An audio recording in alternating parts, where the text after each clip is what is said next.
Vous m'en direz des nouvelles sur RFI.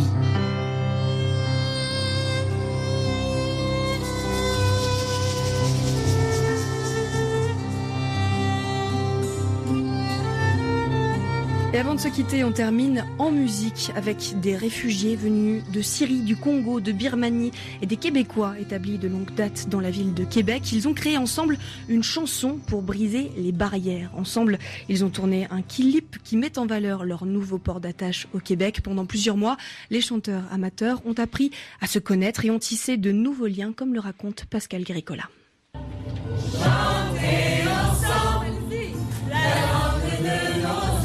Un groupe qui chante devant le célèbre château Frontenac ou dans les vieilles rues de la ville ou encore dans une salle de répétition. Les images du clip de la chanson La langue de nos âmes témoignent de la capacité de la musique à rassembler les humains de différentes cultures. Les impressions de l'un des participants, Mustapha El Jabri. La musique, vraiment, ça dit que la même chose dans les deux cultures. C'est la joie, c'est le bonheur. Les réfugiés venus ici, ils sont très stressés au début.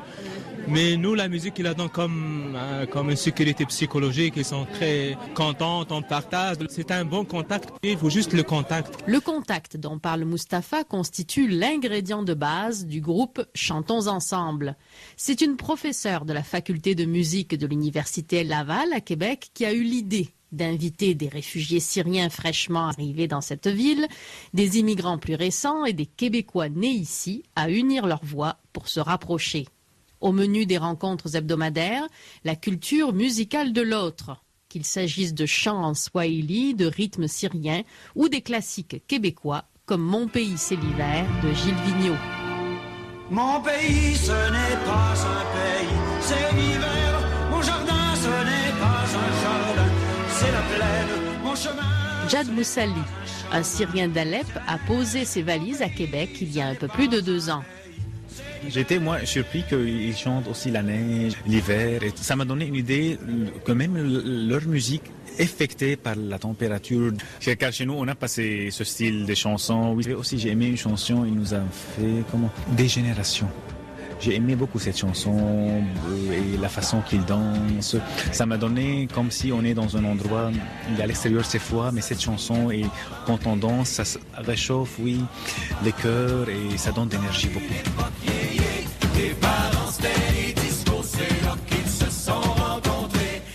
Au fil des semaines, Nisrine Al-Habal, une Syrienne récemment arrivée, a tissé de nouvelles amitiés. La chanson raconte cette main tendue, un passage qui lui procure toujours beaucoup d'émotions. Quand j'ai chanté, tout le temps j'ai pleuré. Il y a quelques phrases qui me font pleurer tout le temps. Il y a en partie, c'est quand Québécois ou Québécoise a dit « Cette terre te partage, elle est à tous et sans parage ». Cette phrase, je ne suis pas capable d'expliquer c'est quoi l'émotion quand j'ai... Ouais. Pour moi, c'est très, très précieux, oui. Et il y a plusieurs émotions, c'est vraiment... Ouais. Julie Rousseau a composé la musique de La langue de nos âmes et guidé le groupe vocalement. On a fait beaucoup d'harmonie. Au début, c'était un peu croche parce que bon, c'est ça, tout le monde était un peu amateur. Et puis, c'était vraiment intéressant de voir qu'au fil des ateliers, les voix s'harmonisaient ensemble. À la fin, tout le monde était capable de faire des harmonies. Donc, la tonique, la tierce, la quinte. C'était vraiment intéressant de voir cette évolution-là musicale qui grandissait en même temps que l'évolution humaine. Chantons ensemble espère bien poursuivre son aventure humaine encore longtemps.